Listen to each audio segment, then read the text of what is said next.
Sí. Al doctor Germán Rojas. Germán, ¿cómo te va? Buenas noches, Enrique, a través tuyo. Buenas noches a tu invitado y buenas noches a la audiencia. Germán, muchísimas gracias por atendernos. Vos sabés que resolvimos molestarte porque está pasando algo muy terrible en nuestra economía y quiero poner un contexto para que se entienda por qué te llamamos a vos y no a Perengano. Ustedes recibieron, cuando te digo ustedes, la administración de Nicanor Duarte Frutos, recibieron un país hecho pedazos, en default y con el dólar a 8.000, Germán. Y ustedes tienen el enorme mérito histórico, y yo cada día les admiro más, te lo digo así bien, francamente, el enorme mérito histórico de haber logrado bajar ese 8.000 a 4.000. Y entonces, como ahora nos están dando vueltas y vueltas sobre que esto es por voluntad de Dios, que no sé qué, que el petróleo, que los intereses y tal, Germán, ¿qué hicieron ustedes para ese logro histórico que te estoy recordando? Bueno, haría un poco de retroceso mayor todavía, Enrique. No sé si me estás escuchando bien, Perfectamente, ¿verdad? Perfectamente estamos escuchando. Bueno, gracias. Lo que te diría yo es que tenemos vaya un poquitito más. Y situémonos en el año 89, cuando el Paraguay adopta una de las mejores decisiones que pudo haber tomado en materia económica, que fue la liberación del tipo de cambio y el reconocimiento de deudas nominadas en monedas extranjeras como válidas legalmente acá. En ese entonces, Paraguay tenía algo así como 135 millones de dólares de reserva y había un espacio de 2 meses de margen para seguir sosteniendo las importaciones esenciales del Estado. Entonces ese es un antecedente interesante de ver, porque era la mutación de un sistema de cambio oficial a un régimen de flotación libre. El buen resultado de esto hizo de que en un solo año, al año siguiente, eso subiera de 135 a 600 millones de dólares. Más o menos, te estoy hablando de cifras no exactas porque simplemente te traigo a la mesa memoria histórica. A mí me tocó participar eso, porque a mí me tocó, junto con un valiosísimo equipo, organizar la primera mesa de cambio que tuvo el Banco Central a partir de esa medida. Y saltemos al 2003, como vos estás diciendo. En ese momento Paraguay tenía 640 millones de dólares de reserva aproximadamente. El tipo de cambio, como vos estás diciendo, la tasa mínima que vos conseguías un crédito era del 42% y no conseguías un crédito a más de 6 meses. Entonces, ese era el punto de partida, con el agregado de que teníamos como país en ese entonces la declaración de un default selectivo. El gobierno había decidido en ese momento decir no, vamos a pagar determinadas deudas, las deudas internas a proveedores no se iban a pagar. Entonces ese fue el punto de partida de ese momento. Entonces no podemos comparar ese momento de escasez de divisas con el actual. Fíjate nomás, Enrique, que a partir de ese momento de 640 millones de dólares llegamos casi a los 10.000 millones. ¿Qué significa eso? De que todos los ingresos que se empezaron a generar a partir de esa década de prosperidad que hubo con el boom de los commodities, hizo de que el Banco Central saliera a absorber lo que el mercado no era capaz de absorber. Con el agregado de que esos dólares que ingresaron se convirtieron en guaraníes y se quedaron en el país. Nunca tuvimos nosotros movimientos especulativos. Sí los tuvimos al comienzo de ese periodo que te estaba diciendo, el 89, y imagínate un Banco Central debilitado peleando con grandes monstruos del mercado secundario en ese momento. O sea, la realidad es diferente. Y quiero entender, mira, Enrique, yo con sinceridad, yo no tengo todo el conocimiento y todo el bagaje intelectual que tienen nuestros grandes economistas. Estoy muy lejos de eso. Pero sí te puedo contar desde la perspectiva de la vivencia todo lo que vamos a conversar a partir de este tema. Entonces, ¿qué empezó a ocurrir ahí? Que Paraguay hizo algo muy sabio que fue construyendo los cimientos de una muy buena base de fundamento económico. Buenos cimientos económicos en el sentido de aplicar políticas muy ordenadas del manejo de su finanza pública. El Banco Central empezó a ganar cada vez más independencia de criterio en el término de las decisiones que iba tomando, y también encontró a un área operativa del Banco Central ya formada en la guerra que vino anteriormente, y fue creciendo en ese sentido, ¿verdad? Pero ¿qué tenemos hoy, Enrique? Hoy tenemos una economía diferente. Si vos mirás, ¿qué es lo que yo interpreto? Es que vos tenés la misma cantidad o un aumento bastante interesante de la demanda de dólares, que es de manera constante. Fíjate en la calle la cantidad de vehículos que circulan. Eso requiere mayor cantidad de importación de petróleo. Si vos mirás todo lo que se vino agregando de oferta de productos importados, comenzando por los autos y terminando por los shoppings y pasando por todos los productos de consumo masivo, también tiene su demanda, que es constante y que inclusive va en aumento, como consecuencia de una economía que, a diferencia de esa época que te estaba diciendo, es una economía que está funcionando, que está dando muy buenos resultados, está teniendo crecimiento. Entonces, sí. Disculpame para terminar un poquitito, son momentos diferentes y son situaciones diferentes las que colocan hoy al dólar en una cotización histórica. Este es el pico más alto del tipo de cambio que existe desde la época que te estoy mencionando.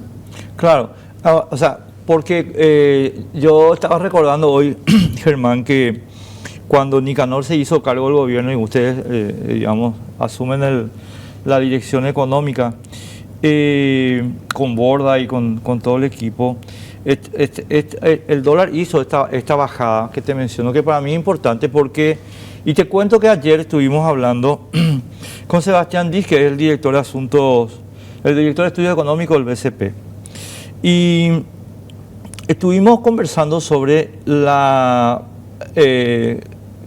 causalidades de la situación, y a mí me llamó poderosamente la atención la idea que él expresó acerca de que la inflación prevista no está impactando en el nivel de vida de la gente.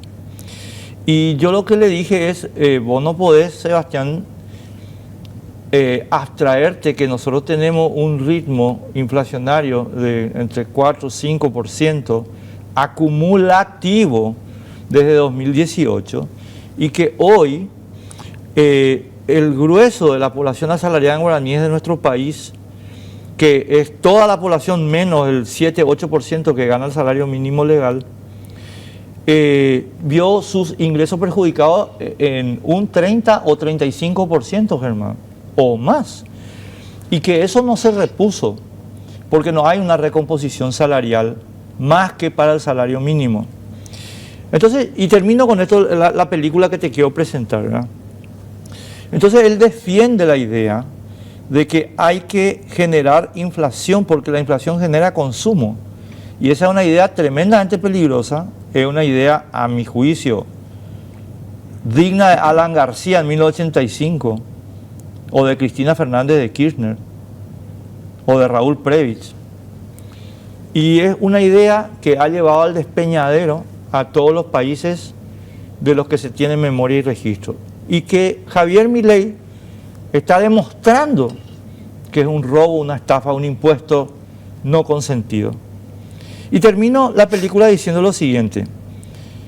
Mi ídolo personal, Milton Friedman, decía una cosa muy categórica, pero que además le valió el Premio Nobel de Economía. Mi querido Germán, la inflación es siempre y en todo lugar y en todo momento un fenómeno monetario. Y por tanto, yo tengo la sospecha de que el Banco Central del Paraguay está expandiendo la base monetaria de un modo terriblemente más grande que lo que permite razonablemente el crecimiento del Producto Interno Bruto. Hasta ahí llego, Germán, y quiero escuchar tu opinión. No sé sobre qué punto, Enrique, y discúlpame también que no sea un especialista en la materia, pero yo creo que la publicación de la expansión monetaria y la cantidad de moneda y billete en circulación que existe, no creo que pueda ser lo que vos estás diciendo.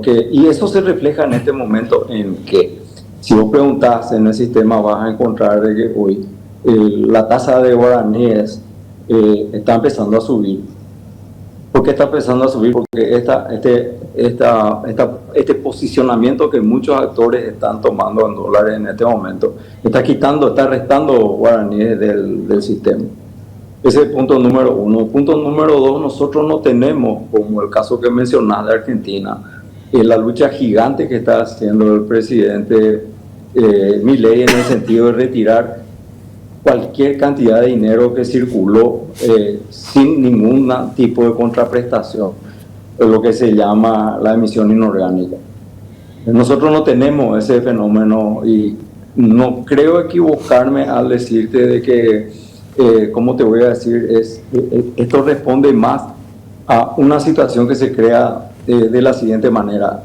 Como te estaba explicando anteriormente, tenemos una demanda constante y un aumento, y por otro lado tenemos una oferta que no es la misma que estaba existiendo anteriormente por varias razones. Vos ves, por ejemplo, que hay menos ingresos de las binacionales como consecuencia de la menor producción de energía. Vos estás viendo también que por estrategia muchos productores no están cerrando sus posiciones hasta esperar una mayor estabilización de los precios de los principales productos de exportación. Y vos no estás viendo ¿cómo te voy a decir? Un ritmo de ingresos de divisas que pudiera compensar esa demanda que es constante, y los ingresos se están haciendo menores por la coyuntura que te estoy señalando. A esto suma el hecho de que lo que está ocurriendo con el costo de sacar y de meter productos a Paraguay aumenta por el tema que estamos viendo de la problemática de los ríos. Las barcazas están circulando con una merma de un 40 a 50% de la carga que pueden llevar.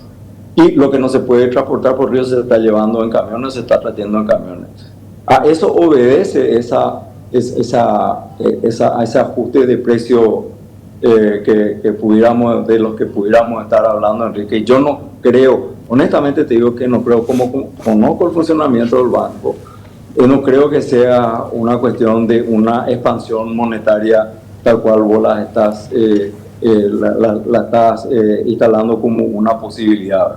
Claro, otra cosa más que te voy a decir de que sí, a la emisión de letra de regulación monetaria, que justamente retira exceso de liquidez del mercado, se suma el hecho de que cuando hace una intervención el Banco Central, ese dólar que el Banco Central compró hace 6 meses o hace un año a un precio, está devolviendo al mercado y retirando de vuelta guaraníes por una suma mucho mayor a ese tipo de cambio que se fijó en ese momento. Es lo que yo entiendo. Puedo estar equivocado, pero esa es la visión que yo tengo. No, y lo que estamos haciendo todos acá, te digo, Germán, es tratar de entender qué es lo que pasa. Una cosita más y te dejamos en paz, y muchísimas gracias. En serio te digo, te agradezco enormemente todas estas consideraciones. Vos decís que no crees que haya habido una expansión de la base monetaria, pero me cuesta creer, puedo estar equivocado por supuesto, pero me cuesta creer que 4% anual acumulativo no tenga una razón estructural. El 4% anual de inflación acumulativa desde el año 2018, y tuvimos 2 años con 6% y un poco más, que son los años de la dictadura sanitaria. Eso a mi juicio, Germán, no se explica sin un movimiento estructural. Eso nomás es lo que señalo.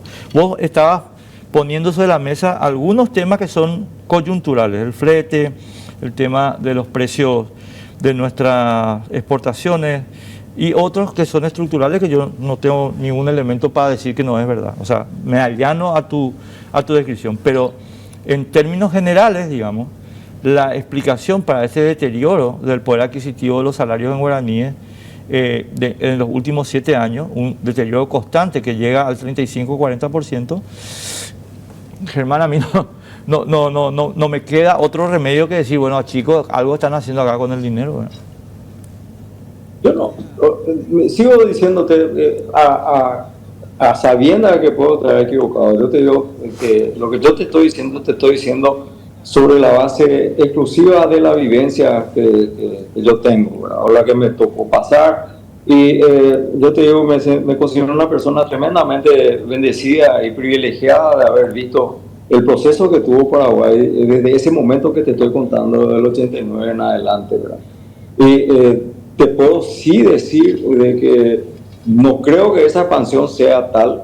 Paraguay cometió el mismo error que cometió Argentina en el hecho de que el Banco Central estuvo financiando el déficit del sector público, estuvo financiando empresas públicas, y de eso se denomina, esa es la parte que tienen los $1.000 millones que el Ministerio de Hacienda le debe al Ministerio de Economía actual, le debe al Banco Central, que es un bono perpetuo y que es más bien una cuestión de balance antes que una cuestión de requerimiento per se. Y otra cosa también, Enrique, de que del Banco Central no puede salir ningún tipo de financiamiento al Estado, salvo de que sea por un periodo que vaya dentro del ejercicio fiscal y por un monto determinado. Yo recuerdo que en un momento determinado, cuando a mí me tocó entrar a una pecera desconocida, que era el Ministerio de Hacienda, nosotros nos encontramos con una disponibilidad de caja de $6 millones cuando se necesitaban $22 millones por día para que el país funcionara. ¿Y qué hicimos nosotros en ese momento? Impulsamos una serie de leyes que vinieron muy bien a la siguiente posta de consolidación de estos logros que te estaba mencionando al comienzo. Uno de ellos fue el tema de la ley de responsabilidad fiscal, y lo segundo fue también el hecho de que se estableció el sistema de cuenta única, y eso hizo de que esa haya sido probablemente la última vez fuera de la época de pandemia en que el Banco Central recurrió al Ministerio de Hacienda para tomar el crédito de corto plazo. O sea, eso está cerrado, esa posibilidad al menos. Mira, te vuelvo a decir con el corazón en la mano, sí, Enrique, que puedo estar equivocado, pero esa es la visión que yo tengo. Germán, lo único que yo te pido es que podamos seguir hablando en los próximos días, porque esto continúa, porque hoy el Banco Central emite un comunicado avisando que va a poner 15 millones de dólares por día. 15 millones por día para tratar de... Y el problema no es poner la guita, es sacar la guita, creo yo, ¿verdad? No, esto va a secar todavía más el mercado, Enrique. Y si vos tenés acceso a actores dentro del sistema financiero que te van a estar contando que estamos medio cortones ahora en todo el sistema. Eso es así. Y ¿cómo te voy a decir? De vuelta, es la visión que yo tengo. Siempre digo, ojalá esté equivocado, de repente puede ser que sea así también. El dólar... Ya, eso de las ventas eso de la venta de los 15 millones diarios. Si vos mirás el promedio de ventas que hizo el Banco Central el mes pasado y el que está haciendo ahora, el mes pasado fue mucho más todavía. Sí. El dólar nos cuesta 8.000, ese no es mi punto. No tengo otro punto. Sí, así mismo. Un abrazo, Germán. Un abrazo a vos, gracias, Enrique, buen fin de semana para Igualmente, y vamos a estar hablando estos días, te vamos a volver a molestar si es que sos tan amable. Así que